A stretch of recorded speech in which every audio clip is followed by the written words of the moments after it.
Nasa menu rin ang weekly plans para sa grade levels na base sa Most Essential Learning Competencies o MELC. Interactive ang learning tools dahil gamified ang exams at quizzes. Wala nang excuse para bumagsak, ha? Sa panahon ngayon, hawak kamay tayo at magtulungan. Salamat sa teknolohiya, mailalapit natin ang edukasyon sa bagong henerasyon. Come on na sa DepEd Commons. Gawin nating accessible ang pag-aaral. I-follow ang Department of Education sa social media at bisitahin ang iba pa nilang websites for more information. O sige, ang dami ko nang sinabi. Kahit daliri lang ako. Paalam! Alright, so good morning everybody. Good morning to our teachers, especially the math teachers around the country. So I am Teacher Ariel from SDO Las Piñas, an EdTech specialist in Department of Education Central Office. Alright, so before we start, may I invite everybody to pause for a moment of silence for our prayer. And later on, ipapakilala ko sa inyo ang aking napakagaling at napakaganda na co-host, and then magkakaroon tayo ng napakagandang session for our mathematics. Especially, this is hosted by or presented by Casio Calculator Philippines. Let's have our prayer before we start our session.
أعوذ بالله من الشيطان الرجيم بسم الله الرحمن الرحيم فقال ربكم ادعوني أستجب لكم آمين يا رب العالمين الحمد لله رب العالمين الرحمن الرحيم مالك يوم الدين إياك نعبد وإياك نستعين اهدنا الصراط المستقيم صراط الذين أنعمت عليهم غير المغضوب عليهم ولا الضالين آمين اللهم اجمع شامل المسلمين والكريستيان والأمة في مدينة دباو وسلم دائما مجتمعنا هذا بالسلم والأمن والتقدم في بلدنا هذا آمين يا رب العالمين ربنا لا تزغ قلوبنا بعد إذ هديتنا وهب لنا من لدنك رحمة إنك أنت الوهاب ربنا إنك أنت الوهاب ربنا آتنا في الدنيا حسنة وفي الآخرة حسنة وقنا عذاب النار وصلى الله على خير خلقه سيدنا محمد وعلى آله وصحبه وسلم سبحان ربك رب العزة عما يصفون وسلام على المرسلين والحمد لله رب العالمين آمين يا رب العالمين.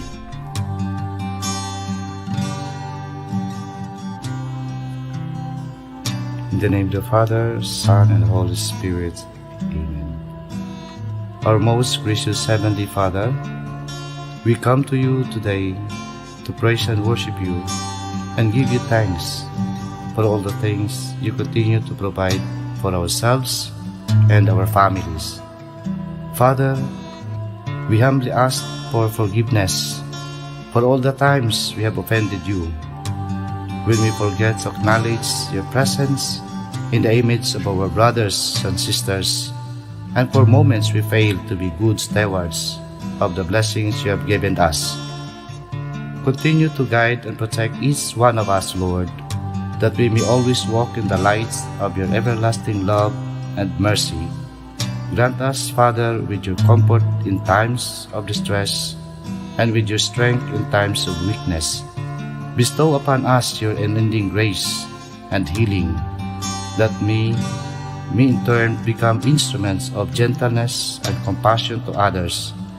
We ask all this in the name of your Son, our Lord Jesus Christ, with the prayer and the intercession of our Blessed Mother. Amen. Manama, mawantog ka. Warag po ko iling ko'y ko. O Diyos, kahibulungan ka. Busa ikaw lang ang simbahon ko. Busa ikaw lang ang alagaran ko.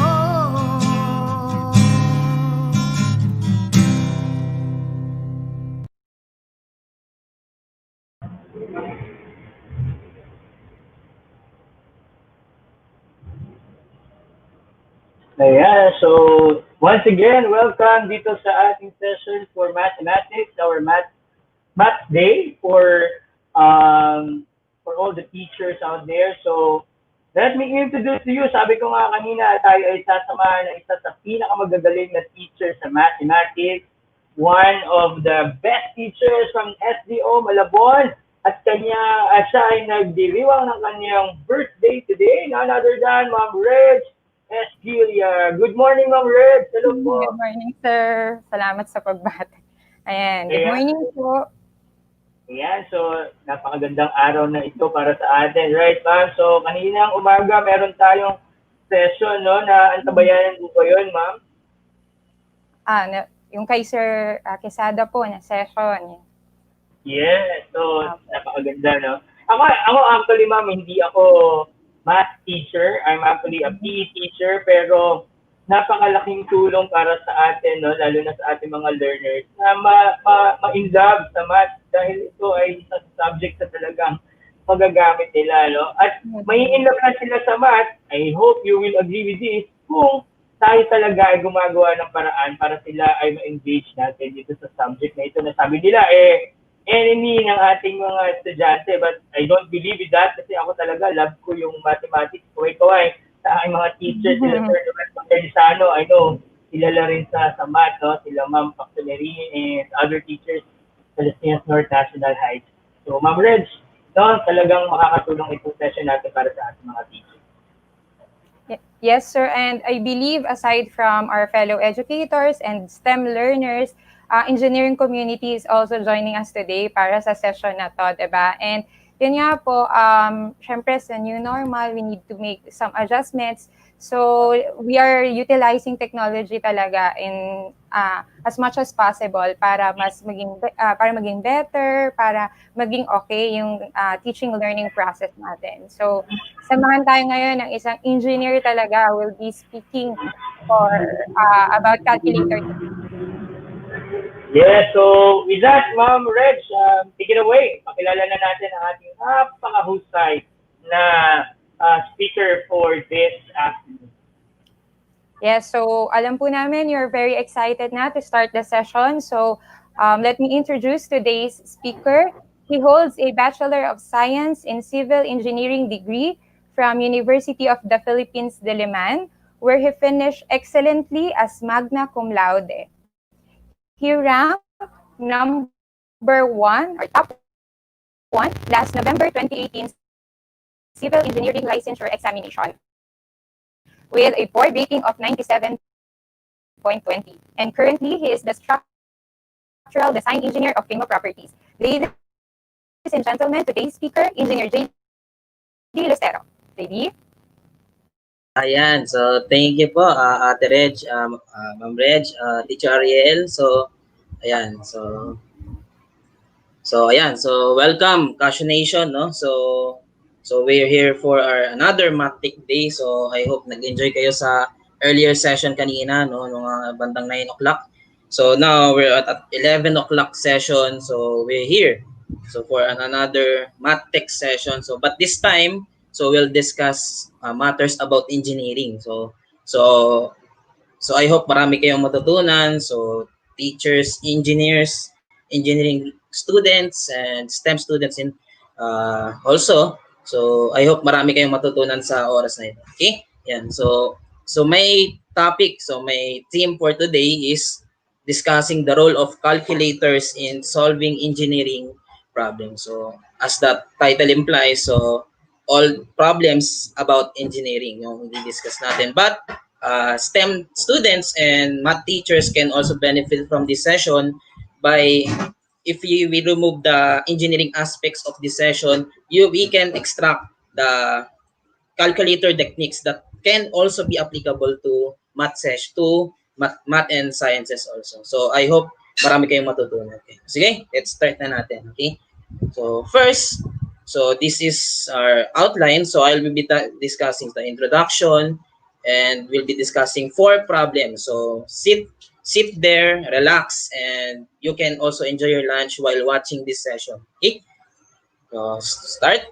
Yeah. So throughout the history, so we have been using calculators to aid us in solving problems, So of course, during the prehistory, we started with an abacus, which can do arithmetical operations, so simple arithmetical operations like addition, subtraction, multiplication, and division. And through technological advances and through complexities, because as humankind, improve knowledge, the more and more complex problems arises, and therefore we need more complex tools and to solve complex problems. So there arise the Napier's bones and of course the slide rule. So actually, slide rule has been in use by engineers, ever until siguro mga nasa mid 1900s, nasa 20th century, because at that time, technology was expensive at that time. So slide rules were very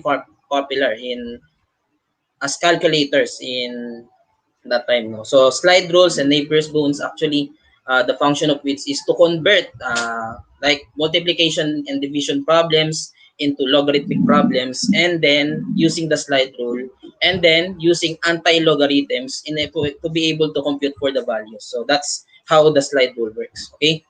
But of course, with the advent of computers in the mid 20th century, so there was a desire, for technology or computing technology to be accessible for more and more, students and users, of course, in the world. So with that, so the Casio electronic company started with the Casio 14A brand in 1957.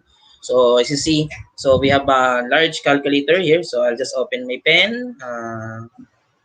So you see here, so this is actually the Casio 14A calculator. So it's large enough, So but it can do the basic arithmetical operations and also some scientific operations.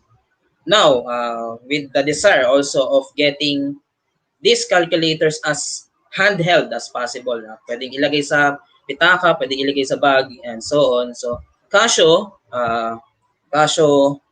developed, increasingly, progressively decrease its size of calculator. So starting with the FX1, so this is considerably smaller in size, and until they reach the FX10 brand of Casio. So as you can see, so this one, not only it does arithmetical operations, but also some mathematical and scientific operations like logarithms, trigonometric functions, exponential, square roots, and so on. Okay. Now, today, of course, so we have so many kinds of so many brands of calculators, that actually, pag may mili tayo ng calcu, sa mga bookstores or sa mga electronic stores, namimili tayo kung alin ba yung maganda dito, alin ba yung makakapag-solve, alin ba yung makakatulong sa akin, sa pagsasolve ng mga problems. So there are too many brands, so like this one, like FX991ES, the FX991MS, we have this FX82EX Plus, and we have also, the graphing calculators, so the FX9750. So any brand, so we can use as long as komportable tayo at makakatulong talaga sa atin sa pagsosolve ng mga problems natin. Okay? Ayan. So, for the purposes of this session, I'll classify these calculators into two, no? So the green one, so the highlighted in green, I'll call it the 570 group, and the red ones, I'll call it the 350 group. So remember this well, because all my techniques, all my calculator techniques that I will present later, so all are classified into these two groups, so 570 group and the 350 group. Now the 570 group, so actually is based on the FX570 ES calculator of Casio, no? So that's why it's 570. Now the features of this 570 group, as you can see, it has, of course, this one, it has the ability to solve equations, no? Solve linear and nonlinear equations. It can also solve derivatives and integrals. It can also solve advanced statistical operations, matrices, vectors, complex numbers. So that's usually the feature of the 570 group, as I'm calling. Okay, so on the other hand, the 350 group, no. So the 350 group doesn't have these features, no, like shape solving, derivatives, integrals, like complex numbers, matrices. But what the 350 group has is the basic statistical operations, the tabular operations, and the basic computational operations. That's 350 group. Okay. Now, why I'm classifying this, no, because so nowadays, no, sa board exams, no, it's important to to choose the best calculator, no, that will eventually that will make us faster in solving problems. So actually, so of course, as even students will choose the one that has more features, no. So usually the 570 group is what the students or even the engineers prefer when when solving problems. But I will also show in this session that even the 350 group, no, for some reason, hindi pa siguro nakakabili ng mga 570 group na calcu, or talagang mas sanay siya sa 350 group na calcu. I will show in this session that some problems that can be solved using the 570 group can also be solved using the 350 group, as long as you know the mathematical principles that can be used as workarounds for this. Okay? So I was able to classify now the calculators. Now next. So by the way, so may two types din ng calculators based sa display. So first is the single line display. So this one, so you have an input here that is on top, no, which is placed on a single line, no. So single line. And we also have the natural display, so which this one, so if you see the display, it displays something that looks like what we can see in textbooks, no. So tulad nito, integral with lower bounds and upper bounds. So they are displayed in the same way as kung paano sinusulat ng integrals. Okay? So this is, of course, students or even engineers prefer using the natural display because, of course, it's more natural, no. So alam natin kung what we see is what we want, no. Ganun yung mga gusto natin. And also, it's less prone to errors kasi alam natin kung paano siya tingnan. Alam natin kung anong itsura niya agad at first glance. So, in comparison to this single line display, so tulad nitong integral nito, it's displayed differently, no? So although hindi naman siya disadvantageous, no? But mas preferred lang ng marami na yung natural display ang gamitin natin. Okay? So let's proceed now to our next one. So so as the title suggests, no, it's the application of calculators in solving engineering problems, no. So gaano nga ba kahalaga ang calculators sa engineering problems? So calculators, it's like our companion. So parang kasama na natin siya during our college days, during our work days, no. So hindi na nawawala sa atin 'yon because lagi nating ginagamit ang calculators in engineering applications. So it can do quick checks, no. Halimbawa, quick check of calculations. Like may pinakompute sa'yo yung boss mo, halimbawa, gano'n, may pinakompute sa'yo yung boss mo, may pinapagawa sa'yo, may tinatanong sa'yo yung boss mo na kailangan computein, no, quickly. So, you can do a quick check sa calculator, and with the result given in the calculator, you can give a decision, you can give a response to your boss, no? Okay? Another one is it can also design, no? So, we can also do design actually, quick designs or quick check of designs natin. Okay? Especially us, no? Especially me na nasa structural design, no? I do quick checks, I do quick calculations if tingin ko mas komportable ako sa paggagawa ng quick calculations. Okay? And another one is also it can be used to investigate, no. Yan ito yung pinaka-paborito ko, no. It can be also be used to investigate. And one favorite example of mine is this one.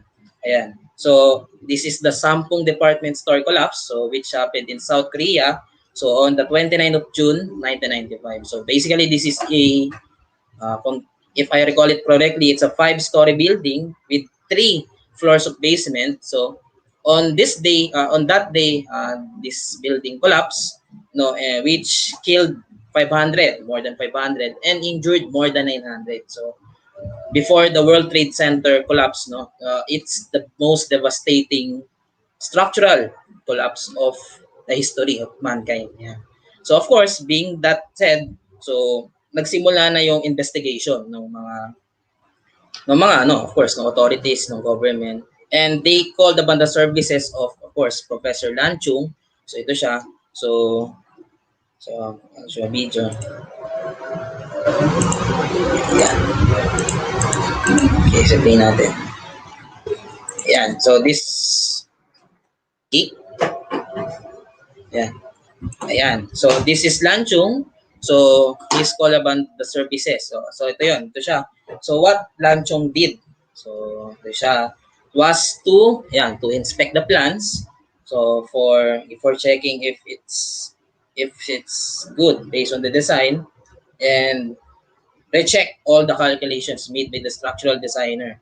So as a structural designer myself, no, so it's also an interesting. So yun, nakita nyo kanina, no, so he was using a calculator, no, for computing loads, for computing the weights of course yung mga beams and columns, mga biga-aligi, the structural components of the building, and of course it's a companion with the structural code or the design codes, building codes, bale. So, and from the calculator results, and from using the building code or the structural code, so Lanchung found out that there was an anomaly with how the building was designed and how the building was constructed. So that raised suspicion to him. So doon nagsimula yung further investigation niya. So which turned out it was the fault of the owners, no, and the management of the mall, which caused the collapse of this. So kung nakita nyo kanina, no, so the calculator is Professor Lanchung's companion. So it helped him, no, to answer the mystery of why the building collapsed, and was able to solve it, no? Yeah.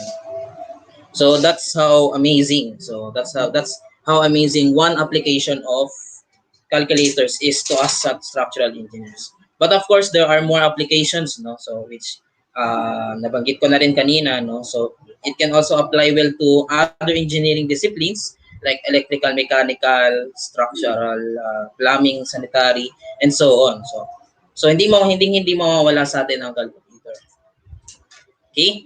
Yan. So we're done with the introduction, no, for this topic. So now let's start with solving some of the basic problems that we can encounter in engineering discipline. Okay? Yan. So starting with this one. Okay. So first, we'll discuss in this problem how to solve equations. No? So how to solve single variable equations, and actually use the features of the Casio 570 ES second edition, no, in using the ShipSolve utility, the equation solvers, and I'll show you using the other calculator, the 350, how to solve it using how to solve it without the ShipSolve utility. Okay, so let's start. So for this first example, so we have a pipe. So we have this pipe. So it connects a water reservoir. So water reservoir, para lang siyang mga dam, no? Yung mga dam na nakikita nyo sa news, okay? So that's dam. Okay, that's reservoir. So it's water storage. So the elevation is 48 meters from the mean sea level to a nearby town. So the elevation is 73 meters. And at the pipe entrance, a pump. So the function of the pump is if without pump, the so if it ayan, the of course the purpose of the system is from the water of this reservoir. So we transport water through this pipe and then deliver water to our constituents in the town. Okay. Now, if yung nilalabas na tubig papunta sa town is insufficient, so nagrereklamo na yung mga residents doon, but ang hina-hina po ng tubig, ganun. So what we can do is of course to install a pump, no. So it energizes the water, no. So and it increases, so it increases the flow rate, so it increases the water output to the constituents. Now, the pump has a rated power of 3 kilowatts at 80% efficiency. Now the water is open to the atmosphere, so at the reservoir, and the water at the nearby town is free flowing. Okay, free flowing. Now, assuming the head loss in the pipe is 50 times the velocity head, find the discharge in the pipe. So the discharge in engineering is denoted by Q, so capital letter Q, as the discharge or the flow rate in the pipe. So meaning flow rate or discharge, gaano karaming tubig ang mailalabas ng system kada second. So yun yung discharge of the pipe. Okay? So now, to be able to solve this problem, so engineers will do this. So we label a point on the surface of the water reservoir as point 1, and at the exit area, so the exit of the pipe, so papunta sa town, as 2, so point 2. Now, point 1 and point 2, so we can relate point 1 and point 2 using what we call the energy equation. No? So the energy equation is given by this formula. No? So I'll explain it one by one. So energy equation, so it relates, no? So kung matatandaan nyo sa physics, yung tinatawag na law of conservation of energy na tinatawag, no? So law of conservation of energy states that energy cannot be created nor destroyed but is transferred from one form to another, from one point to another. So energy equation is a mathematical interpretation of that, of the law of conservation of energy in fluid in this problem, so water supply. Okay, so we have 4 terms on the left side. So P1 over gamma. Okay, so P1 over gamma is what we call the pressure head. Okay, pressure head. Second term Z1 is what we call the elevation head. V1 squared over 2G is called the velocity head. HP is the head in the pump. So P2 over gamma, Z2, P squared over 2G. HT is the head on the turbine. Okay, so which is hindi naman given sa problem, so we take it as 0. And the last one, the last term, is called the head loss. Okay, so head loss. So kung mapapansin nyo, I always repeat the word head. No, so head is basically defined as the amount of energy, no? So energy in the system per unit weight of the fluid. So ganun siya dinedefine yung head of the pipe. So head has the units same as the linear dimension. So head is usually measured in meters. Okay? So now, na-discuss na natin yung energy equation. So let's compute now, no? So first, at point 1, so ito yon, so the left side, so we have P1 over gamma. So P1 over gamma, because based on the problem, it's on the surface, so it's open to the atmosphere. So it's at the surface of, it's the water surface, so it's open to the atmosphere. And therefore, P1, meaning the pressure at point 1, is taken as 0. Okay, so next, Z1 is the elevation from the mean sea level, which is given in this problem as 48 meters. Then V1 squared over 2G is, again, I said it's what we call the velocity head, but it's taken here as 0 because as we all know in this large reservoirs, no, parang hindi gumagalaw naman yung tubig doon, di ba? Parang naka-stay still lang, naka-stationary lang yung tubig doon sa reservoir. So therefore, the velocity V1 is taken as 0 as well as its velocity head. Okay? Then the head in the pump, so head in the pump meaning the energy per unit weight in the pump. Okay? So head in the pump, so it's given by the formula based on the rated power. No? So the rated power, so this P is equal to the unit weight of the fluid, of the water, times the discharge, times the head in the pump, divided by eta, so or the efficiency of the pump natin. Okay? So solving for HP in terms of all other variables, so let's draw this. Solving for HP in terms of all other variables here, so you get HP equals to eta P over gamma Q. So as the head in the pump. Okay? So now, eta, so the efficiency in the pump is already given. It's 80%. So 80%. Okay. So the rated power of the pipe, of the pump, is taken as 3 kilowatts. Okay. Now, the unit weight of water, so gamma, is taken as 9.81 kilonewtons per cubic meter. So I'll just write it una. No? Kilonewtons per cubic meter. So that's gamma. And then Q is the discharge in the pipe. So basically, placing all these values into this equation, you'll get this one. So 3 times 80% all over 9.81 Q. So that's the head in the pump. Okay? Equals, so the pressure at point 2, so pressure head at point 2 is taken as 0 because again, the water at the nearby town at point 2, the water at the nearby town is free flowing. So as you can see, it's open to the atmosphere. So therefore, we can take the pressure at point 2 to be equal to 0. Okay? Plus Z2. So the elevation at point 2 is 73 plus the velocity head. Okay? So the velocity head, which is V squared over 2G in this energy equation, we can rewrite it in terms of the discharge Q. So recalling that the velocity of flow of water inside the pipe is equal to the discharge over the area or the cross-section area of the pipe. So it's V equals Q over A. No? We substitute it to the V here. So you'll get Q squared all over 2G times A squared. Then we now substitute for the area because the area of the cross-section, which is a circle, is pi over 4 times the diameter of the pipe squared. So we substitute that for the area of the pipe. And then simplifying, you'll get 8q squared over pi squared gd to the 4.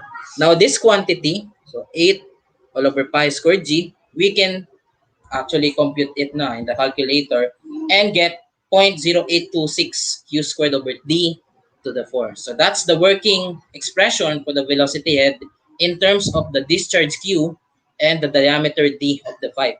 Okay, so 0.0826 q squared all over d to the 4. So pasok na natin dito, no? So 0.0826 q squared all over 0.4. So because it said in the problem the diameter of the pipe is 400 millimeters. So 0.0, so the d here is 0.4. So raised to 4 plus ht. So the head in the turbine is 0 as said in the problem, so 0. And then the head loss, because based on the problem, the head loss in the pipe is 50 times the velocity head. We just multiply this by 50 and add it to the energy equation. Okay, so that's is that clear? So this equation, so that's very long discussion, but what I want to point out is that this is our working equation for this problem, and that this is where our calculator techniques start for this problem. Okay, so now the first method, of course, the first method that I will show is using the ship solve, no? So the first method that I will show is, of course, using the ship solve, no? So first, let's input the equation. So 0. So input natin plus,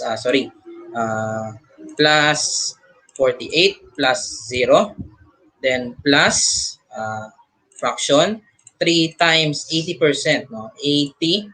So this is the percent sign, percent divided by 9.81 Q. So Q is the unknown. So Q is the unknown variable here. So we let this as X. So shift X, so alpha. So alpha X. Okay. So next, equal. So alpha, this one, alpha calc. So this is the symbol for the equal sign. No? So if you're not yet familiar with these kinds of calculators, no, so please always remember that shift. So the labels above these keys so are color coded, no? So with the yellow ones being activated using the shift button and the red ones being activated using the alpha button. Okay, so equals 0 plus 73 plus, so itong fraction na to, so 0.0826 alpha q, so x squared divided by 0.4 raised to 4 plus 50. Actually, mapapansin nyo, if you can notice here, this one and this one are like terms, right? So they are the same. So meaning, the coefficient here, which is 1, and 50 here, we can combine these two. No? So to give, so we can combine these two to give 51. So 50 plus 1, that's 50. Okay? So we have this equation. So let's check if it's correct. Okay, yes, that's correct. No? So this is our working equation. So which we just have inputted in this calculator. No? So now let's press shift and then calc. Okay. Now after that, you are being asked for the value of x. No. So this is a guess value, and any value and any good value will do. I'll explain it later why. Kailangan good value. So for this problem, I'll say sabihin natin 0.009 is the guess value for the value of the variable. I'll just input it and then press equals. You'll get this value. No? So the value of x is so it's the value of x is 9.779 times 10 to the minus 3. So meaning the value is 0.00978 cubic meters per second. So that's the value of the discharge Q. That's the value of the variable Q. Okay, so I hope that's clear. So that's how we apply the shift solve utility to this equation. No? So that's straightforward. Input equation, shift calc, enter a guess value, and then press equals. If the approximation is good enough, you'll get the correct answer. So that's okay. Okay. So now so napansin natin kanina, we inputted a guess value, tama, no? So it's based because the shift solve procedure is based on the Newton-Raphson procedure, the Newton-Raphson method. So basically, if we have this equation, no, represented by this graph, so and you have a guess value. So for the problem kanina, ang guess value natin is 0.009, no? So we have a guess value x naught, no? And then evaluate, no? And then using the Newton-Raphson procedure, we construct a tangent line, no? An approximation. So a tangent line to this one. So ito yung point kanina. So you draw a tangent line and you'll see that it intersects the x-axis or the root. So the root finder at a second point, which is x1. So of course, x1 is not yet the desired answer. The desired answer is this one. So, which is the point where the graph or the equation intersects the x-axis. So, this is our real answer. But, nandito pa lang tayo, no? So we repeat the process. So, we evaluate at x1, draw a tangent line, and then take the intersection to the x-axis. So, this is our new point, x2. Okay?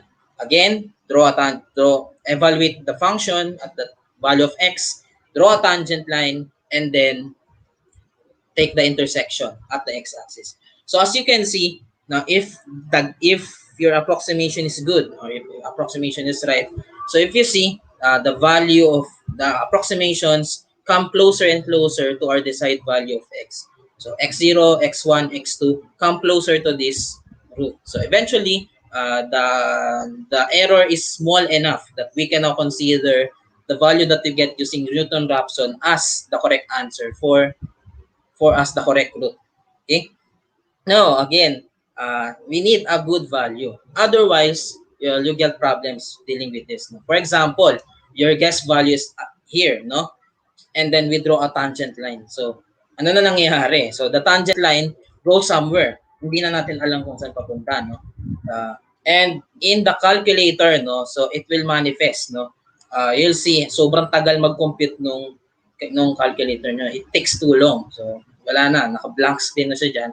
And you'll be like this, confused ano nang nangyayari dun sa computation nyo. And then, eventually, may kita nyo sa dulo, it's cannot be solved. It's because the ship solved cannot find a good root, the correct root, because dito pa lang tatapon na, hindi na nag-intersect siya doon sa x-axis natin. Okay? So that's why Newton-Raphson procedure is sensitive to of course, it's sensitive to yung good value of approximation natin. Okay? So that's how Newton-Raphson method works. Now, of course, kung nakita nyo kanina, di ba, the Newton-Raphson procedure, no, the ship solve, no, gives only one root. But if you look at this equation again, so we can write this, no, lipat lahat sa left side. So this one, and then multiply both sides by q. So we can see that this is a cubic equation. But ayan, we can see this is a cubic equation, but we only have got one value kanina, no? So saan natin makukuha yung dalawa pa, no? So because this is a cubic equation, we expect 3 roots, but we have gotten 1. So we need to find 2 more to verify that yung nakuha natin kanina is the correct answer for this problem. Okay? So that's where yung pangalawang method, no, which is yung paggamit ng equation solvers take into place, no? So okay, so let's just open muna. Open. Yeah, so let's now go to our second procedure. So our second procedure is to use the equation solver. So if you have this 570, you can use, so we can press mode here and then choose 5, no, which is equation solver. Now, after pressing that, you can see that there are 4 choices, no. The first 2 are for systems of linear equations. So hindi natin papansinin yan. The third one is for quadratic equations, and the fourth one is for cubic equations. And since our equation is cubic, we'll deal with this one. So yung pang-apat natin. So press 4, and you see now there are 4 coefficients here, 4 values here that we need to input corresponding to the coefficients of our equation. So we have here for the coefficient of, so A, which is the coefficient of the cubic, no, the cubic exponent, coefficient of q cube, we input negative 51 times 0.0826 divide 0.4 raised to 4, okay, equals B, coefficient of x squared, okay. So but here wala tayong x squared, no, so we left it as 0. Third, letter C, which is the coefficient of x, so which is here the negative 25. And last, letter D, which is the coefficient or the constant term. So which in this case is given as, and so which in this case is given as 3 times 80%, no? So 80% divided by 9.81. That's it. Ayan. So we have now this equation, no? We can now press, after inputting all the equations, we can now press equals. And now get the first value, which is the same as before. Ito yung una natin. Tama? But our interest is the second and the third roots. And as you can see, the second root is an imaginary, is a complex number, which is hindi naman allowed dito sa problem na to, okay? And the third root is of course also an complex number. So therefore, this verifies that this one is only the root of the equation and also the answer for this problem. So I hope you got it clear, no? So again, in summary, this is the coefficients. So for the cubic, second, single, and constant, which is to be inputted into the equation solver natin. Okay? So next, now, we now present the third method. No? So makikita nyo sa label natin, it's now the 350 group na. No? So it's the 350 group. Meaning, so the 350 group, wala nang shift solve na gagamitin. So, okay. So now, we now use the tabular method for calculating the root of this equation. So magbubukas ulit tayo, no? Okay, so magbubukas ulit tayo ng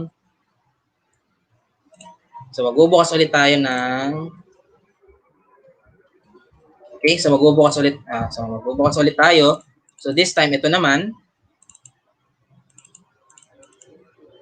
Okay, so this time ito naman.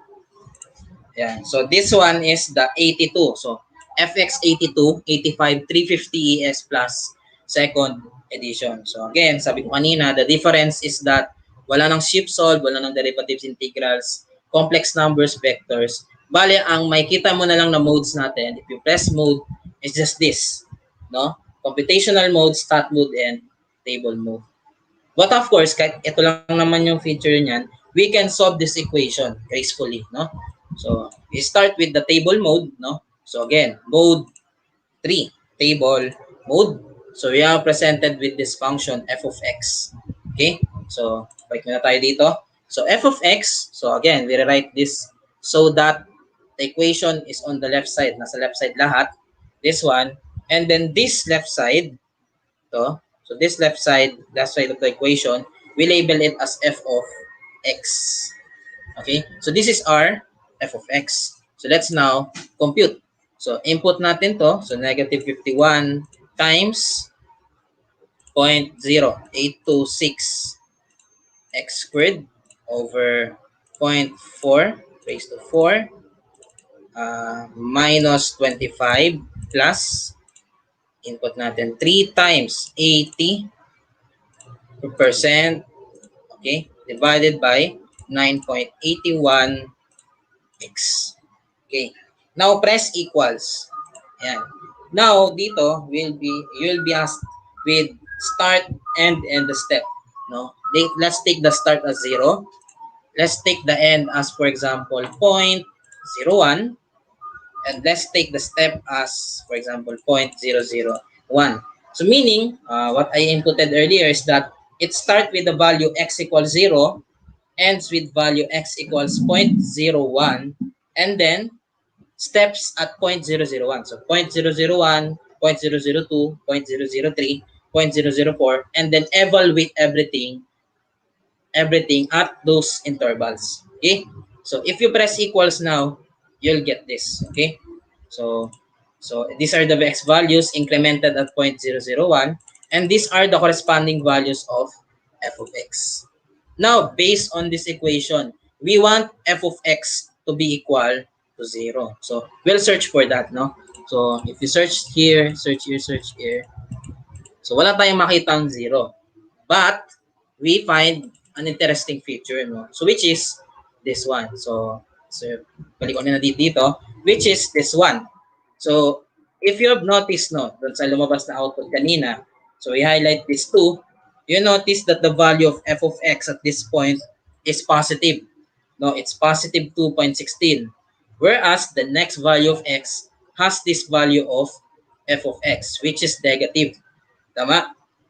So we have this positive, we have this negative, and therefore, using yung tinatawag natin na intermediate zero theorem, no, sa calculus or algebra, so by the intermediate zero theorem, if there's a value that's positive and the next value that's negative, we are sure that there is at least one value of x, wherein yung value ng function is equal to 0. So between these two So between these two, we have a 0, no? So yan yung i-consider natin ngayon. So because of that, okay? So because of that, let's now consider this value of x, so 9 times 10 minus 3 as the new starting point, and this one, 0.01, as the new ending point natin. So that's where the next iteration comes in. So complete ulit natin. So ito siya. So okay. So press AC, no? Again equals. So we are again asked with the start and the end values. So we're now input 0.009 and value is 0.01, so desired. And then the step now, we go one notch down. No? We go divided by 10, so 0.0001. So equals is, so again, searching for those kind of values na positive, negative, no? So we search for this one and you see this. Ito naman. So ito na yung makikita natin ngayon, no? So makikita nyo, this one is positive, then becomes negative at some point. So, okay? So meaning, the 0 lies between these terms, okay? Now you can continue the process, no, of tabulation, start and step, until you can get the desired number of decimal places of accuracy. So okay? So I hope you got it, no? So, and you can see the answer is the same, no? Approximately the same as yung kanina natin, which is 9.77 times 9.77 times 10 to the minus 3 cubic meters per second.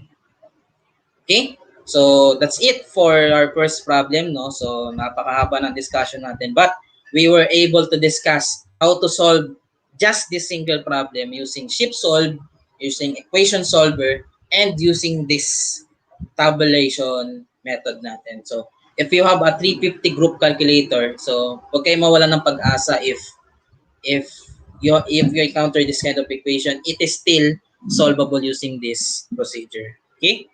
So now, let's proceed to our second problem. So this time, it's solvable either using the 570 group and the 350 group. No? So which relates to checking stresses in beams. So the problem goes like this. So you have a beam, no? You have a beam 6 meters loaded with a 30 kilonewton per meter uniformly distributed load, and we have this section as shown, no? So the problem asks for the maximum normal stress in bending experienced by the beam. Now, just an introduction sa mga STEM students natin and sa mga math teachers, no? So, if meron kayong mga bahay, no, na ginagawa, meron kayong mga 2-story or 3-story na houses, so you'll see yung mga bahay ninyo, may mga parang rectangular shape na parang concrete na naka-traverse doon sa may ceiling, no, ceiling ng mga bahay ninyo. So that's an example of beams, no, as applied to structures natin. So this beam, so it's carried this load, so we are asked to determine the maximum normal stress. Now the maximum normal stress in mechanics of materials, so this is in the subject of mechanics of materials, is computed using the formula sigma, so the normal stress is equal to MC over I. So M is the maximum bending moment experienced by the beam. So what's this bending moment, no? Because the beam is loaded like this. So pwede nyo isipin, when the beam is loaded like this, meron kang beam, tapos binigatan mo. Yan yung sa Tagalog. So binigatan mo. So nilagyan mo ng bigat. Halimbawa, tumayo ka dun sa beam, or nilagyan mo ng mga boxes, storage, etc. So that's some ways para bigyan mo ng bigat yung beams natin. And when that beam is loaded, so it deforms something like this. So it deforms. So in the shape something like this. Okay? So ito 'yon. And this load and this deformation is also due to the internal forces that happens in the cross sections of the beam natin. Okay? Now, along this, so if we cut a section, of course, ganito yung lalabas sa kanya. So the internal forces are distributed, no, doon sa cross section natin, such that each part of the cross section is also loaded like this. Now, mapapansin nyo, this part ayan, kung mapapansin nyo, ipapalakihin ko lang. So this part is, it is being pushed into the cross-section. No? So this part of the cross-section is called compression. No? So parang pinipipi nyo yung cross-section nyo. Parang kino-compress nyo siya. So that's compression. No? The other part, which is at the bottom, so ito naman, is it is being pulled. No? Parang hinihila yung section ninyo. No? So in this case, that part of the section which is in pull is called the section which is in tension. No? So meaning the upper part of the beam is in compression, so pinipipi siya.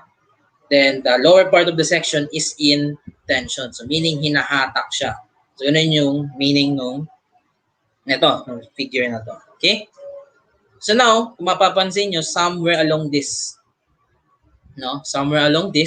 there is a part of the cross-section wherein the force experienced in the cross-section is 0. No? And that force on that part of the section is what we call yung tinatawag na neutral axis. So, sulat ko lang muna, no? So, ang tawag dito ay neutral axis. Ayan. So, this is the neutral axis. And the objective of this problem, of course, is first to find the location of this neutral axis or the location of 0 stresses in the beams natin. Okay? So, first, let's compute M. So, M, based on mechanics of materials and statics, it's computed using omega L squared over 8. So, where omega is the distributed load on the beam, which is 30 kilonewton per meter. L is the length of the beam, which is 6 meters. So, we substitute that, you'll get 135 kilonewton meters. So, that's for the maximum bending moment experienced by the beam natin. That's for M. But what is the C? Itong C na to, itong I na to. So, confused screens tayo. So, this is still in question mark. But we'll explain it today. Okay? So, C here is the distance from the most extreme surface of the beam to the neutral axis. Actually, there are two surfaces here, the one at the bottom and the one at the top. But as we can see in this figure, the one at the top is farther from the neutral axis than the one which is at the bottom. So therefore, C is taken at the top. So yung top yung kukunin natin. Okay?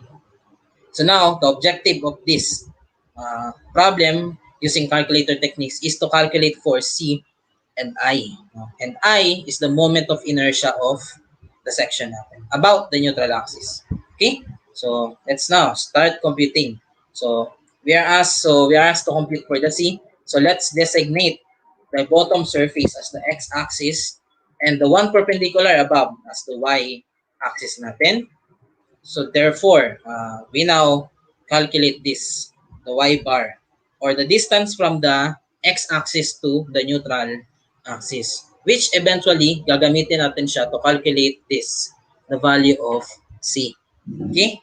So let's label the figures. So 1, 2, 3. And also, makita nyo, there are red dots and yellow dots appearing here. So this is what we call, this one, so this is what we call the centroid of the cross section. So this is what tandaan natin. So this one is called the centroid of the cross section. So para siyang, iisipin nyo, para siyang center of mass.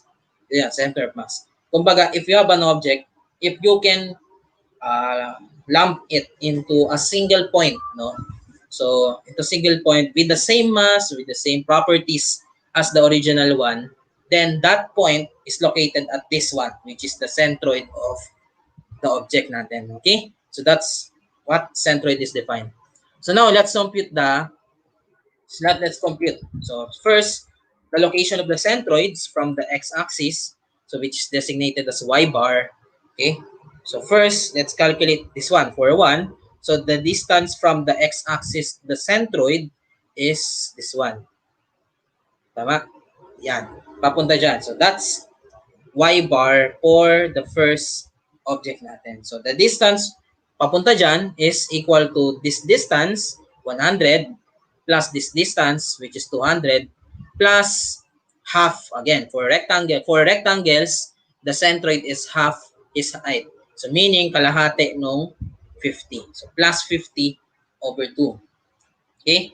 Next, the centroid of the second one is this one, papunta dito. Yan.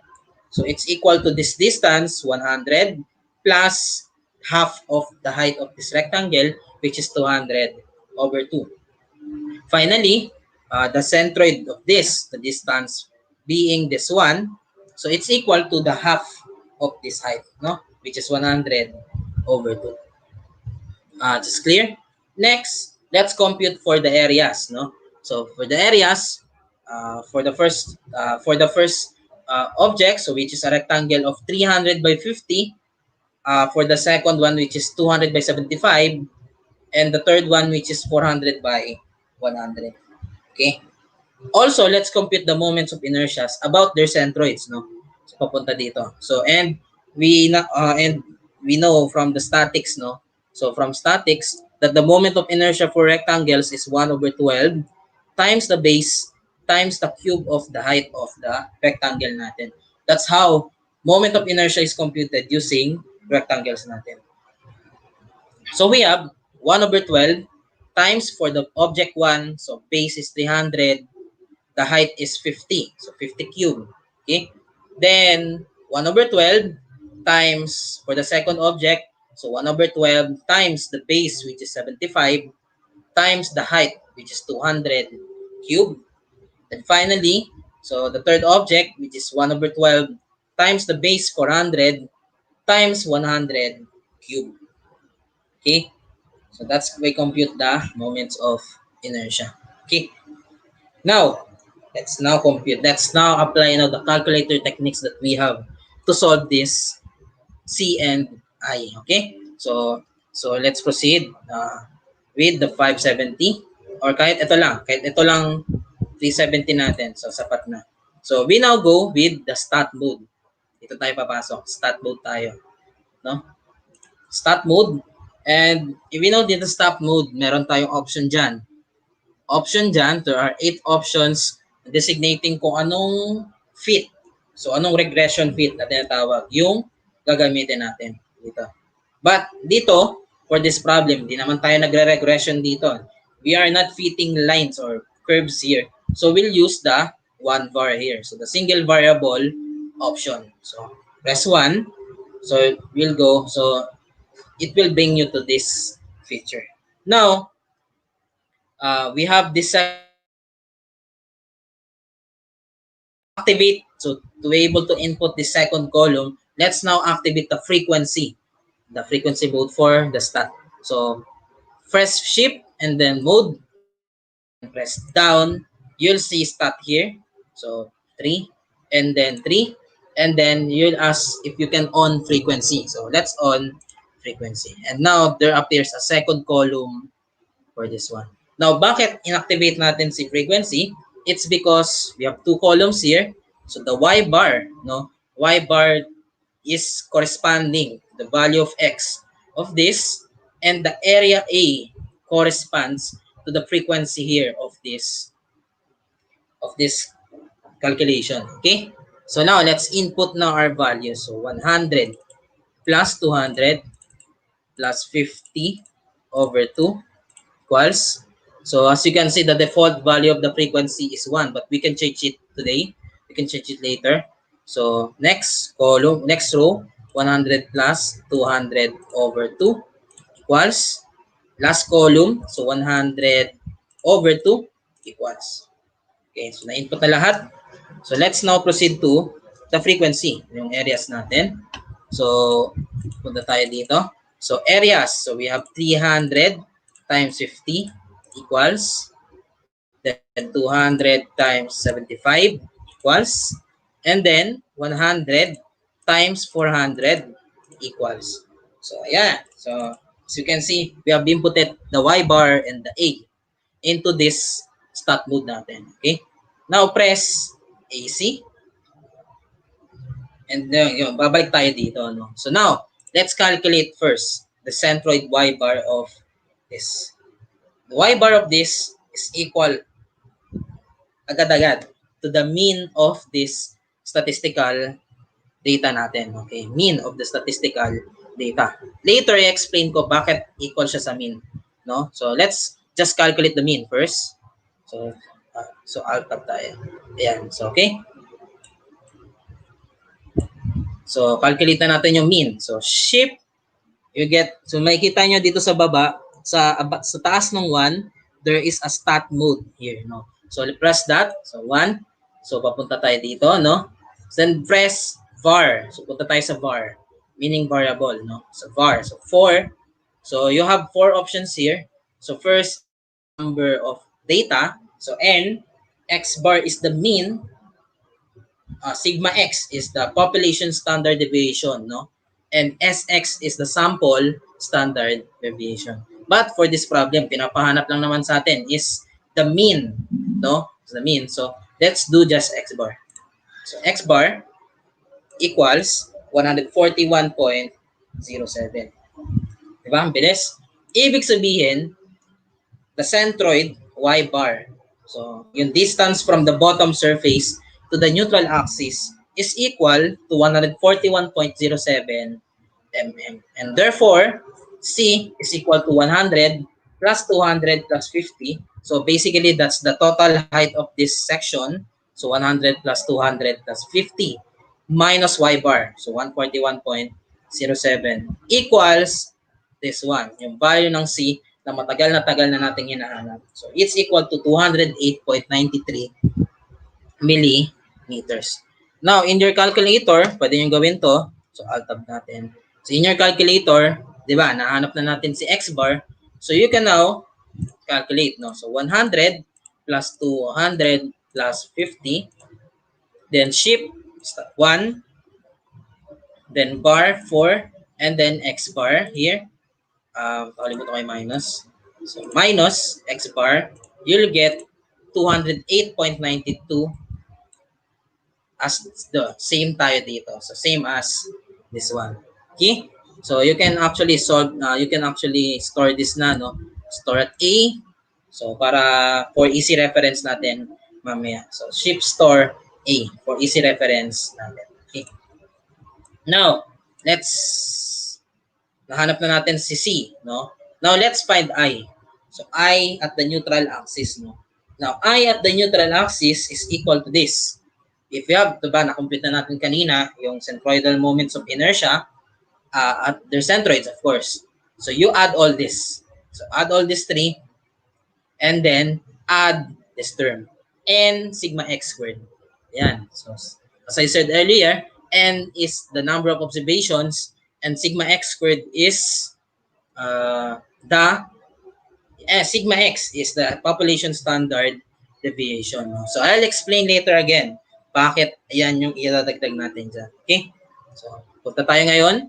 So, add natin ngayon. So 1 over 12 times 300 times 50 raised to 3. Okay? Plus 1 over 12 times 75 times 200 over natin cube. Okay?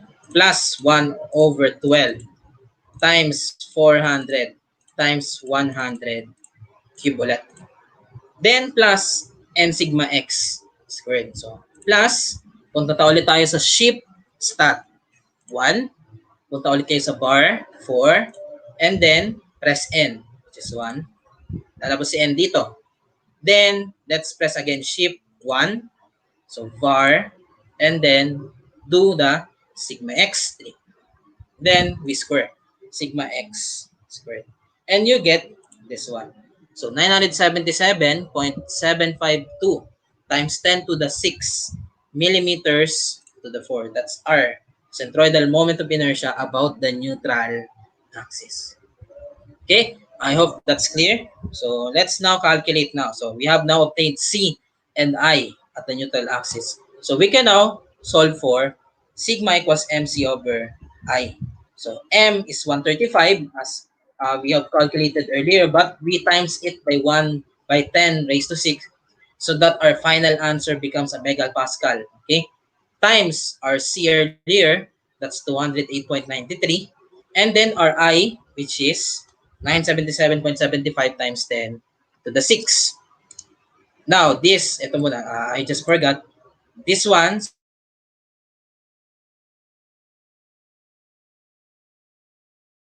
let's now calculate this. So 135 times 10 to the 6 times the centroid times C, so which is at the variable A, if you have listened earlier, then divided by the moment of inertia I, which is stored at the variable B. And you get this one, 28.85 megapascals. Okay, that's clear? So, that's how we obtain yung sigma, yung maximum normal stress in bending experienced by the beam. And the second question is that the allowable normal stress in bending is 30 megapascals. So 28.85 is way less than this 30 megapascals. So we say, okay, no? So meaning, because 28.85 is less than the limit, which is 30, we can say that this beam is safe under the given loading natin. No? So we can now say this is safe. But of course, no, in the spirit of structural design, no, we know that changes in the loads can make these stresses exceeded, no. So you need to check, no, other cases. But this, for this session, no, this is just a basic example of how to check whether structure is safe under the given weights or the given loads. Okay? So why, so yun. So as I said earlier, I'll show this. I'll show bakit yung kanina we compute the centroid using the mean, and by the moment of inertia using the n sigma x squared natin. Okay? So this is the derivation. So I'll show it. So I'll show here that calculator techniques that exist in engineering, no. So these they are numerous, and actually there are pioneers, no, in the calculator techniques. So salute to them, okay, for the calculator techniques. So the calculator techniques in engineering are numerous, and actually they are founded in theory, no, in principle, no. So let's us show yung calculator techniques natin kanina is founded in theory. So we have first the centroid, no, y bar, no. We know that the centroid of the objects is equal to this, no. So a1 y1 plus a2 y2 plus a3 y3 all over a1 plus a2 plus a3. So this is from statics, no. Now in summation notation, no. So I hope STEM students aware kayo dun sa tinatawag na summation notation. So we can now convert it in summation notation as this one. So summation of ay over summation of a. Okay? Which basically, this one, so familiar tayo dyan, this is just sigma x over n, no, in the calculator. So sigma ay is just the weighted sum, sigma x, and sigma a is just the total frequency, no, in the calculator technique discussed earlier, which is just the total number of observations n. And sigma x over n, which is we are familiar, is the weighted mean of this object. Okay, so that's y bar. Now, the moment of inertia about the neutral axis is calculated earlier, is calculated as I per object as I1 plus A1 D1 squared. So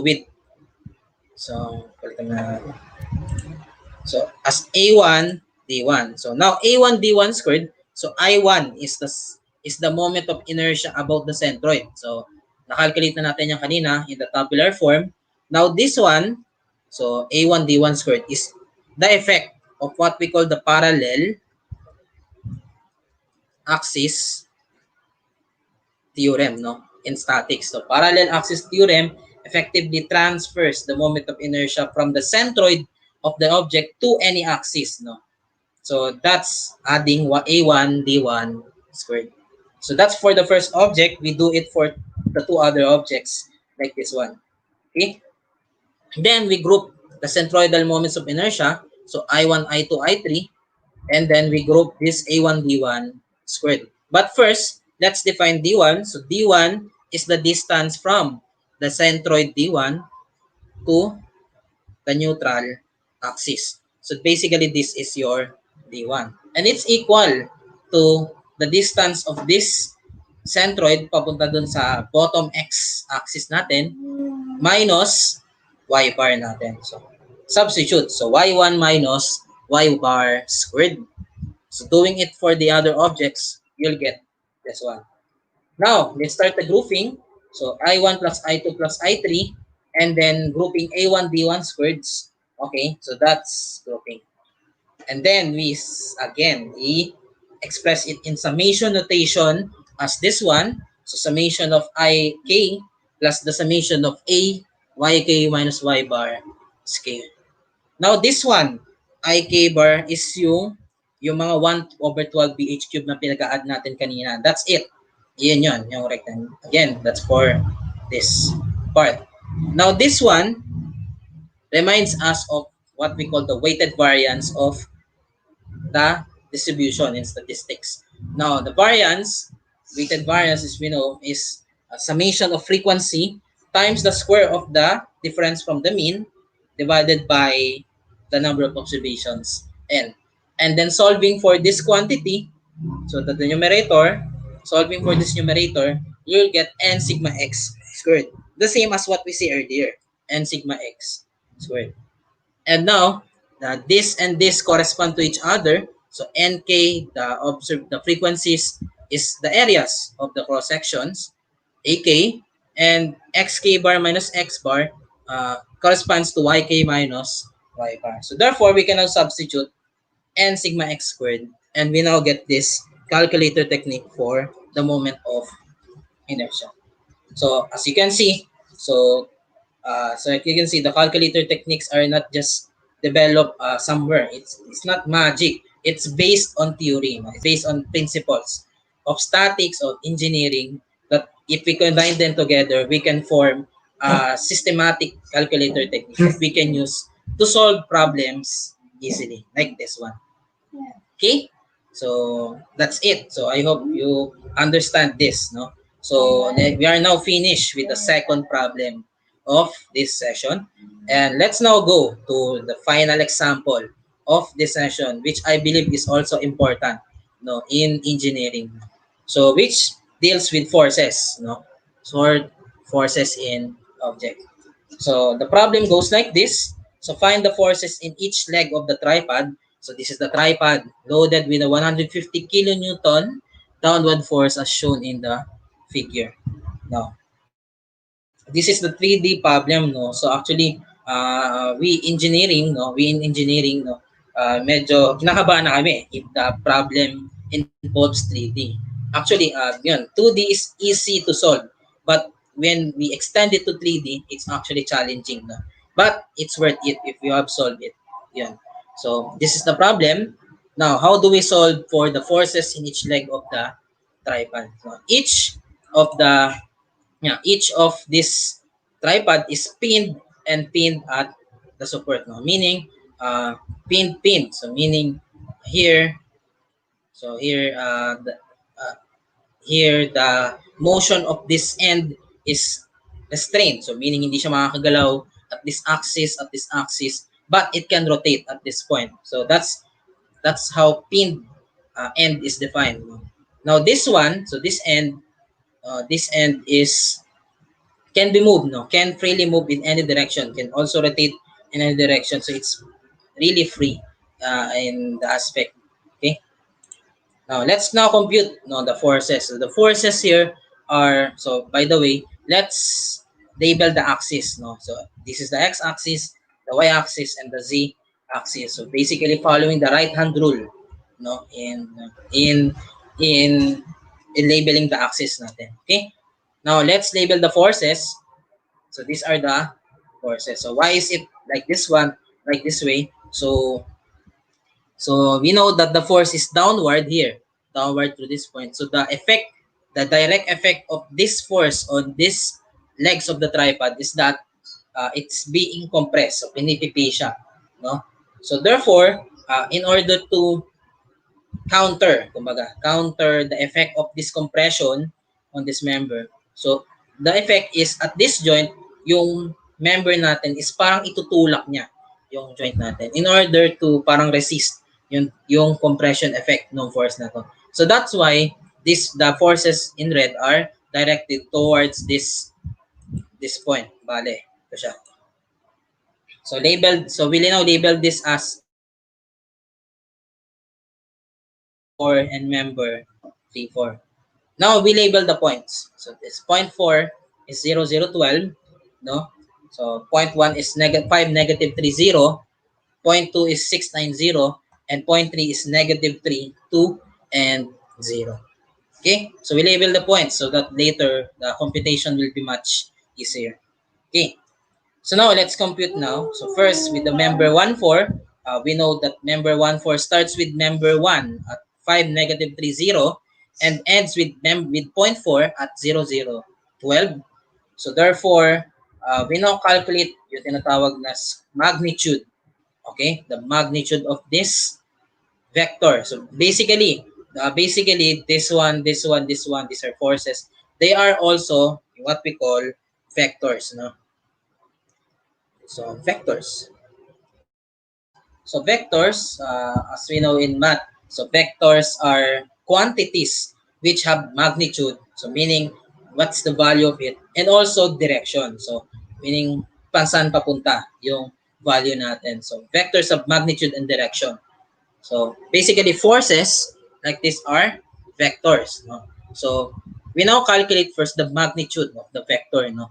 So this is given by the square root of the differences in x coordinates. So the final point is 0, initial point is 5. So 0 minus 5 squared plus, again, so for the y coordinates, so final minus initial. So 0 minus negative 3 squared. Then plus for the z coordinates, so 12 final minus initial, which is 0 squared. Basically, this is the magnitude of this vector. Itong directions na to. Now, this one, we store it in the variable a later in the calculator natin. Okay? Remember, so by the way, this is the matrix. No? So, this is the matrix. So, we now place these values like this. So, the first one is this one. Ito. So, 0 minus 5 divided by yung magnitude, which is A. Okay? Then, on the second line, so we have 0 minus negative 3 here on the top divided by the magnitude A. Then, last, we have this 12 minus 0 divided by the magnitude A. So, that's we put in the first row of this matrix natin. Okay? Now, for the second member, so member 2, 4, so we know that member 2, 4 starts from point 2, which is 6, 9, 0, and ends with point 4, which is 0, 0, and 12. So calculating the magnitude, so we have this, so similar process, and then store it into the variable b of your calculator. No? And the matrix here, so the matrix here, we place first the x coordinate 0 minus 6 divided by magnitude b. Then the y coordinates, so 0 minus 9 divided by the magnitude p.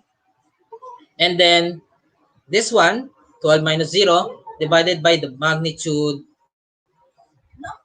c, the magnitude b of the matrix. Okay? So, ayan. So next natin, so we have finished the, ayan, so we have finished the second row. Next is the member 3, 4, no? So member 3, 4 starts with point 3, so negative 3, 2, 0, and ends with 0, 0, 12, no, which is point 4. So calculating again the magnitude and then storing it to the variable c. And then we start it with point c, no? We now complete the last column, no? So first we have the x coordinates here. So 0 minus negative 3, so divided by the magnitude c. Then the y coordinates 0 minus 2 divided by the magnitude c here. And then 12 minus 0 divided by the magnitude c, which is placed here. Okay? Now, times. So this one, we place now the missing forces, no? So F14, which is this one, F24, which is this one, F34, which is this one. So F14, F24, F34 equals, so equals the applied forces that we have, no, in X, Y, and Z directions. So in X direction, wala nang ibang applied forces dyan. So we know, by the way, to make this clear, no, so the only applied force here is this one, 150 kilonewtons, 150 kilonewtons downward, so at the Z axis. So that's the only applied force in this system. Therefore, the X and Y axis uh, uh, receive zero applied forces natin. And the Z axis has 150, yun, 150 kilonewton applied force natin. Okay. So now basically we have this matrix equation, no? So or if you think it in another way, this is a system of three equations in three. Basically you can solve it using the system of equations solver, no? But I'll show in this problem, no, how to use matrices in solving this problem, no? So we now label this matrix A. So this is the matrix answer. So this is what we desire. So we need to find these forces, okay? And then matrix B. Now all the preparations are ready. So let's now input it in our calculator.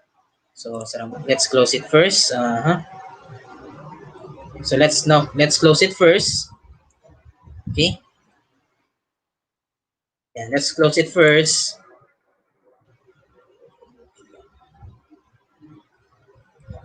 Okay, so let's close it first. And then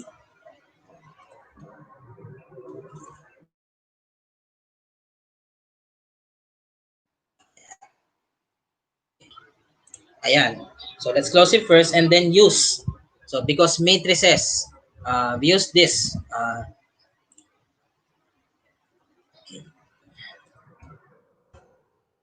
This one. Sorry for that. So we use this one. No, we use the 570 group, no, as labeled above.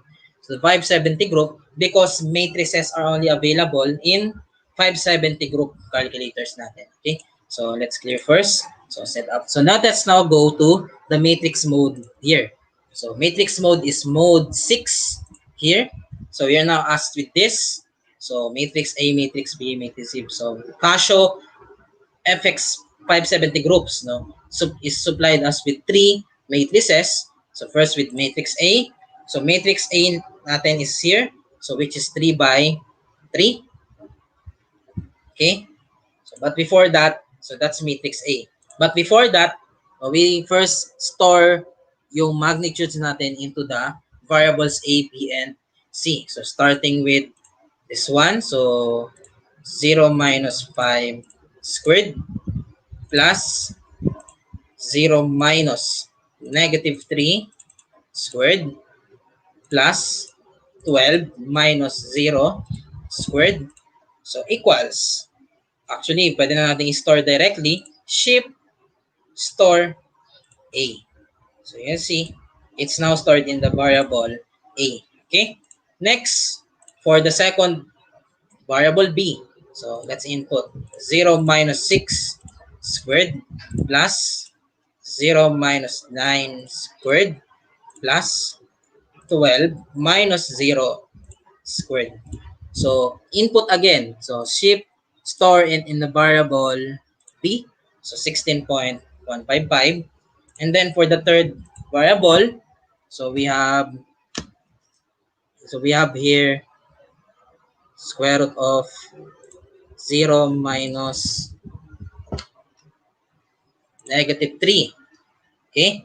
0 minus negative 3 squared plus 0 minus 2 squared plus this one, 12 minus 0 squared. So then store it in the variable C natin. So 12.529 something.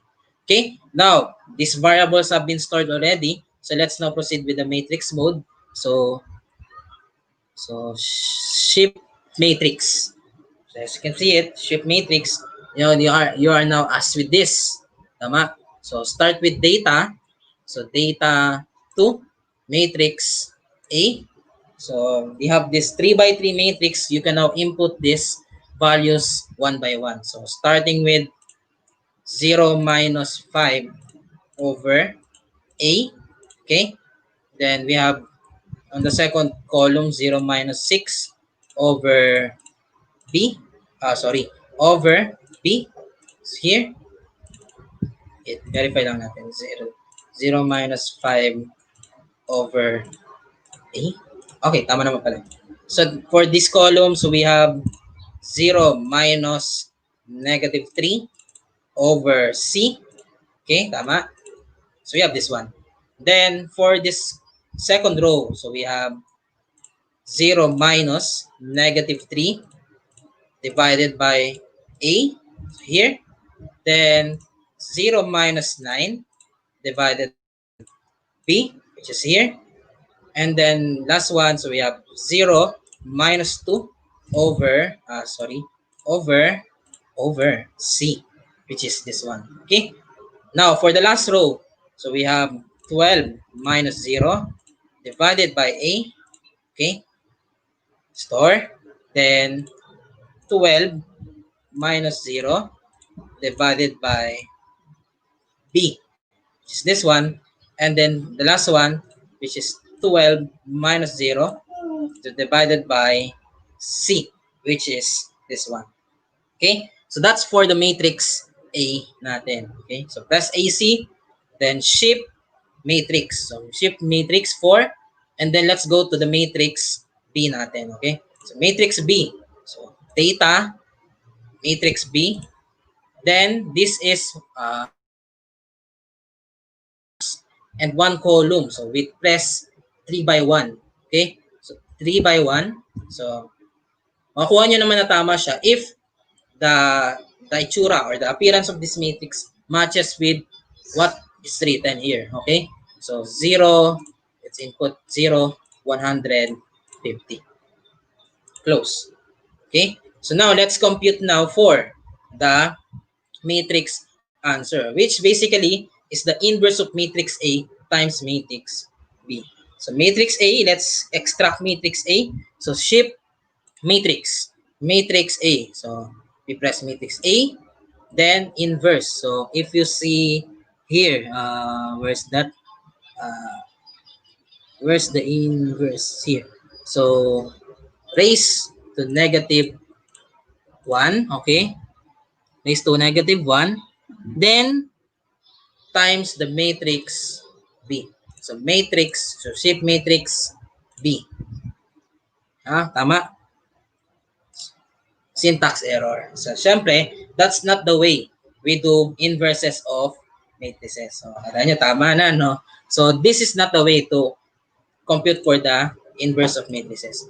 So this is not. So hindi siya parang yung nire-raise mo lang ng negative 1 normally, you get the inverse of the matrix. Now, for matrices, Casio has, nabura ko siya.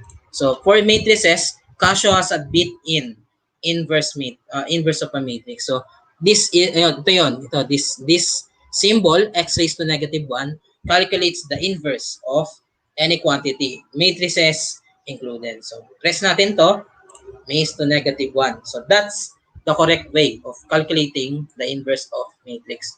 Matrix A raised to symbol times matrix B. You'll get this one. So you see, so we have 64. So 64.396 as for the force on member 1,4.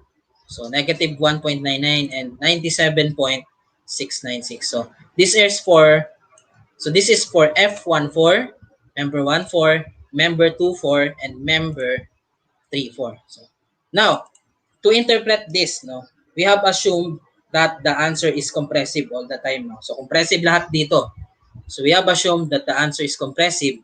However, we notice that the second one, the F24, is negative. So it's compressive in assumption, but it's actually negative. So therefore, it's the opposite. So meaning, this one is actually tensile in nature. Dapat. So the other two are actually Yun, the other two are actually actually compressive in nature because the assumption are correct because what we got is positive. No? But the second one is negative, so therefore it is tensile in nature. Okay, so that's how we apply, the matrix operations in order to solve this challenging 3D problem. Yeah. So okay. So I hope marami kayong natutunan, no? So that's our last example, and that ends my discussion, no, for today. So I hope, no, for the STEM students and for the math students, marami kayong na-apply. Marami kayong natutunan, no? Even if the examples are engineering examples, marami kayong nakuha na techniques from this. So involved including yung shift solving, yung tabular method, yung sa statistics mode, no, yung pagkuha ng mean and standard deviation, no, and the matrix mode, no. So that's it, no, for today. So I hope marami kayong natutunan. So giving now back the floor, no, to Teacher Ariel and Teacher Reg, no, for the closing remarks, no. So that's it for today. So maraming salamat sa pakikinig. So thank you very much. Alright, sobrang loaded yung discussion. And as we can observe, hindi lang po limited sa mathematics, yung mga science concepts na dun sa discussion in solving engineering problems. And syempre, we utilize technology by using calculator softwares and yung calculator models din mismo. Nakikita ko sa mga comments, sabi nila, yung iba nakaka-relate na helpful daw yung techniques or yung iba nagamit din daw nila sa classes nila. So even teachers na-appreciate yung discussion. So thank you so much, Sir Jaydee, for that discussion. Sir Ariel? Yes, thank you very much, Engineer Jaydee Lucero. Napakaganda yung discussion. No? Talagang, you know what, magagaling ang teacher natin, no?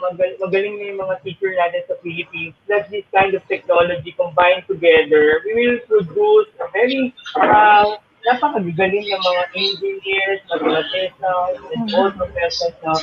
So sabi nga dito, no, ako nga, hindi nga ako mathematics teacher, pero may mga napupulot ako mga dapat matandaan sa mathematics, like dun sa, kung kanina, sa Newton-Raphson na principle kanina, dapat yung may good value, dapat correct yung root, or else, ako, magugulo pala talaga at wala tayong makukuhang tamang sagot. Tapos, merong gusto ko yung mga imaginary na numbers, kapag yun, automatic, hindi sila tatanggapin, so hindi sila yung tamang sagot. And, in a limited time, Ma'am Red, Sir Jaydee, limited time lang yun. Pero nakita natin, no, ganun pala kahusay talaga, ganun lang pala kadali with the use of this technology. Thank you very much, Engineer Jaydee, for this, no. Maraming salamat. And, wala si Sir Joel, let's proceed to our guest commentator, Ma'am Red.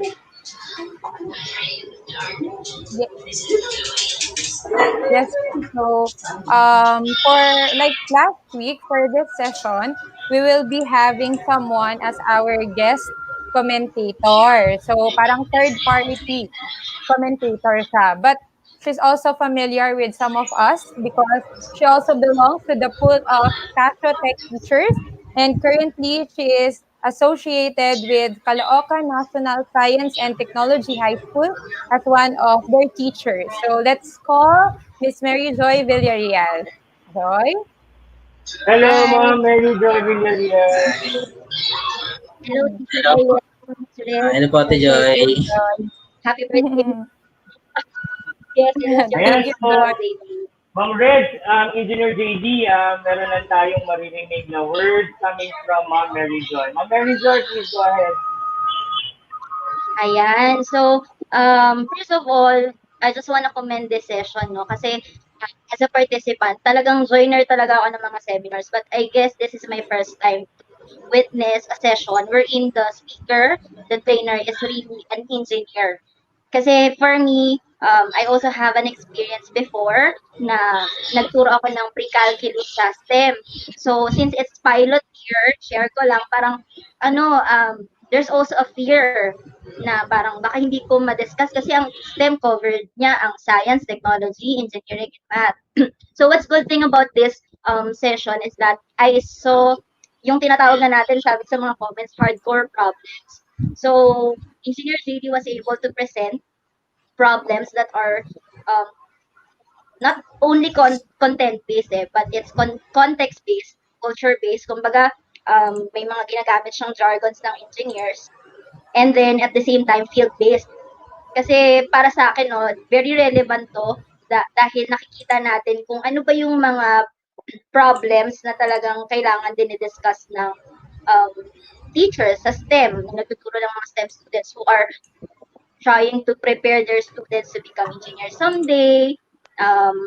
Nakikita natin kung paano dapat yung approach because we observe in the presentation of Engineer JD na sabi ko nga parang hindi siya basta engineer, teacher na teacher talaga siya because he's using jargons of engineers but he was also able to translate it into some words na maintindihan kahit ng mga estudyante or teachers katulad ko na hindi naman masyadong exposed sa mga jargons ng engineers.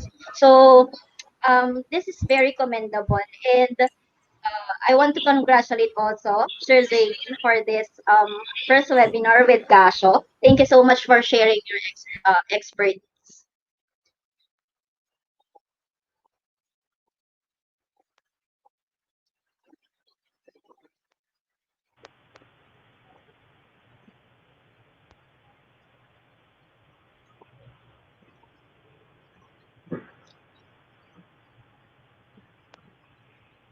Ate,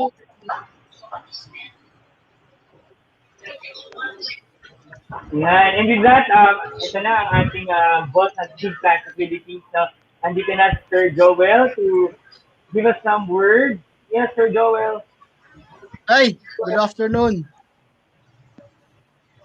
Hello?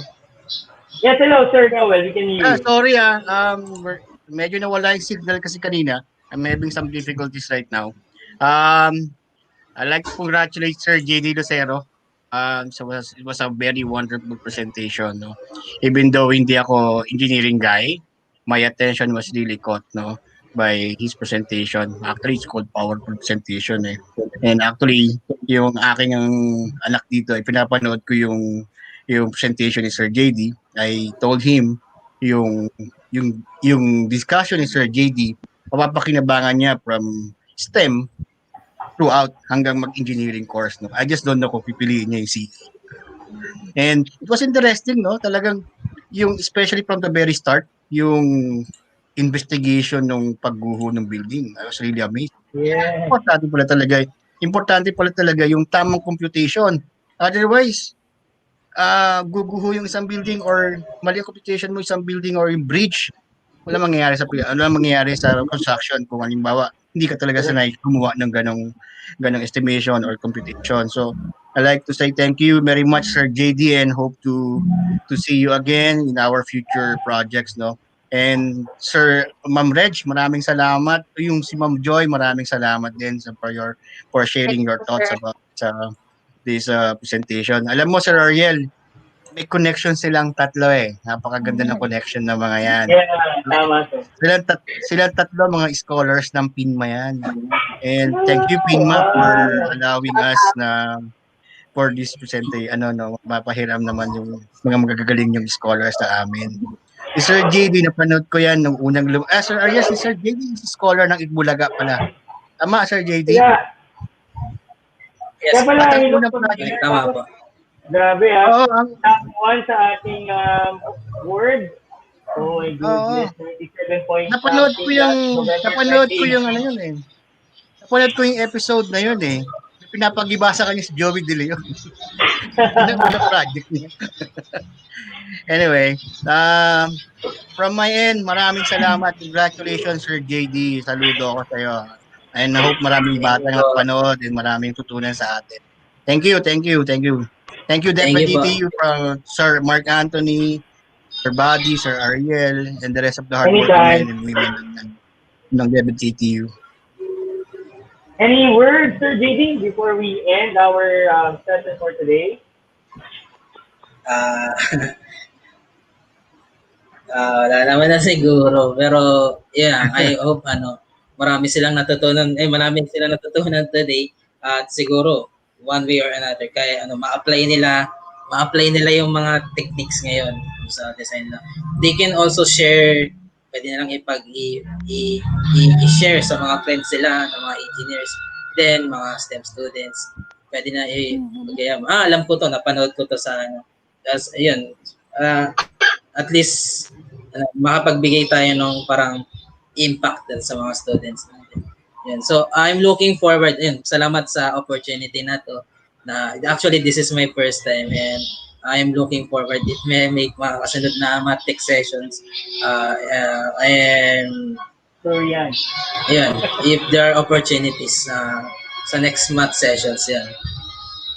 I think a lot of schools are watching and a lot of school heads are watching, and then get ready for the invite for Jaydee. Malamang maraming sa'yo, the invite to talk about this kind of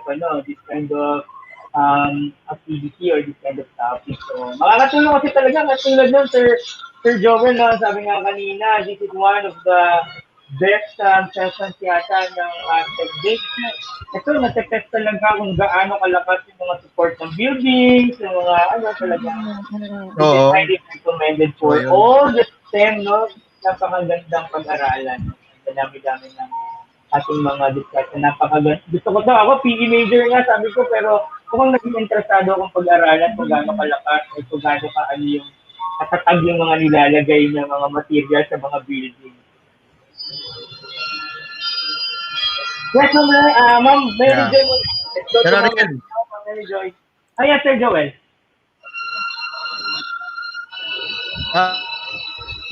Joy Villarreal. Yes po. Ay, sige. Thank you po for the opportunity. Yung isa sa mga video ni Ma'am Joy. Go ahead, Ma'am Joy. Thank you po for the opportunity na mabigyan ko po ng comment yung session ni Sir Jaydee. Saludo ako dyan. Saludo ako sa Thank you.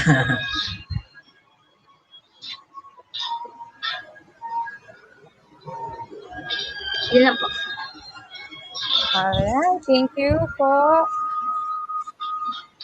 Go, Sir, Ma'am Red. Alright, so I think sobrang loaded ng information and learning at the same time yung araw na to mula sa session kanina ni Sir Quesada hanggang sa session ngayon ni Engineer Lucero. So I'm sure and natuwa yung mga participants natin. So again, teachers, learners, parents, guardians, engineering community, thank you so much for joining sa session natin ngayong araw and we hope to see you. Thank you po. Sessions. Tama ba, Sir Ariel? Yes, okay. So tuloy-tuloy tayo na every Saturday we have this math day. So ito talagang pinagsama-sama natin ang lahat ng mga magagaling na speaker sa mathematics plus the number one technology in the country which is the Casio Calculator Philippines. Maraming salamat sa Casio Education Philippines. Okay. Thank you, Sir Ariel. Sir Jaydee, okay, thank you. Thank you po. Sir Joel, we'd like to invite din, mayroon tayong ilalabas ng mga posters regarding the video making contest about how do we use this calculator, digital calculator. So maglalabas tayo niyan. Just watch out. Stay tuned na sa ating mga announcements sa EdTech na page. So we will be posting. May pa-premyo sa atin ang Team Casio Education Philippines. Maraming salamat. Okay, with that, thank you very much. Have a good day. Maraming salamat po. Shoutout sa SEO Las Piñas City. May shoutout pa kayo, Ma'am Red, Engineer Jaydee and Ma'am Joy. Maraming shoutout kayo. Wala naman po. So with that, thank you very much. Have a good day. Thank you po. Thank you po. Thank you guys. Bye guys.